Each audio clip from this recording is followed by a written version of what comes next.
Sir இந்த 2 படங்களும் மோதுறது என்னவா இருக்கும்? அது அரசியல் நேரத்துல நம்ம நிறைய படம் பார்த்துருக்கோம். கமல் ரஜினி படமே பார்த்துட்டோம். எம்ஜிஆர் சிவாஜி படமே பார்த்தோம். அதுல ஒண்ணுமே கிடையாது. நமக்கு வந்து தமிழ்நாட்டுல வந்து முன்னாடிலாம் வந்து ஒரு படம் 100 நாள் ஓடணுங்கிற இருந்துச்சு. இப்ப 100 நாள் ஓட முடியாது. 100 காட்சி ஓடுனாலே போதுங்கிற மாரி ஒரே நாள்ல 6 காட்சி வச்சுடுறாங்க.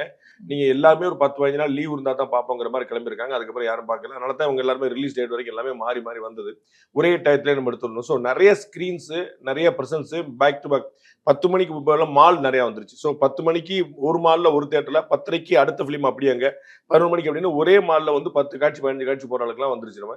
ஸோ அவங்க வந்து எவ்வளவு அதிகமான க்ரௌட் படம் நல்லா இருக்கு நல்லா இல்லைங்கிற உண்மை வெளியில பரவறதுக்குள்ள படக்குன்னு போட்டு அமைக்கி வெளியே எடுத்துடணும் அப்படிங்கிற கலெக்ஷன்ஸ் முடிச்சிருவாங்க. ஆமா நம்ம வந்து ஒரு 10, 15 நாள் ஆச்சுன்னா நல்லா இருப்பா நல்லா இல்லப்பான்னு ஒரு கமெண்ட் வந்துரும். அதுக்கப்புறம் அதே மாதிரி நின்றும். அது சில சமயம் தொய்யக்கூடிய வாய்ப்பு கூட உண்டு.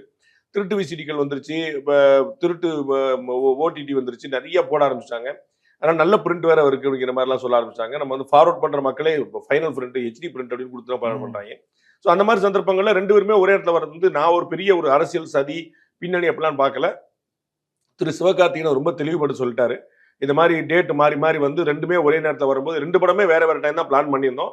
கடைசியில் 2 ஒரே நேரத்தில் வந்தபோது நான் வந்து திரு விஜய் சாருடைய செக்ரட்டரி அஜித் ஜெகதீஷுக்கு ஃபோன் பண்ணி பேசி கேட்டு கிளியர் பண்ணிட்டேன். சாரும் ஒண்ணுமே பிரச்சனை இல்லை 2 படம் தாங்கும் நம்ம தியேட்டர்ஸ் தாங்க ஒன்றும் பிரச்சனை வேற எதுவும் பெருசா இல்லைங்கிறனால ஒன்றும் பிரச்சனை இல்லைன்னு சொன்னா. ஸோ ஒரு அமிக்கபிளா தான் வந்திருக்காங்க. அந்த நெருக்கடி சிவகார்த்திகேயனுக்கு இருந்திருக்குல்ல சார்? இந்த நெருக்கடி இப்படி நம்ம கேட்டுறணும் பேசிடணும். ஏன்னா அவங்க ஃபர்ஸ்ட் அக்டோபருக்கு பிளான் பண்ணிருக்காங்க. ஆனா தீபாவளிக்கு விஜய் படமும் வரதுனால அவங்க பொங்கலுக்கு பிளான் பண்றாங்க. குறைந்த விலை நிறைந்த தரம் தங்கள் தேவைகள் அனைத்தும் ஒரே இடத்தில் ஜெயச்சந்திரன்.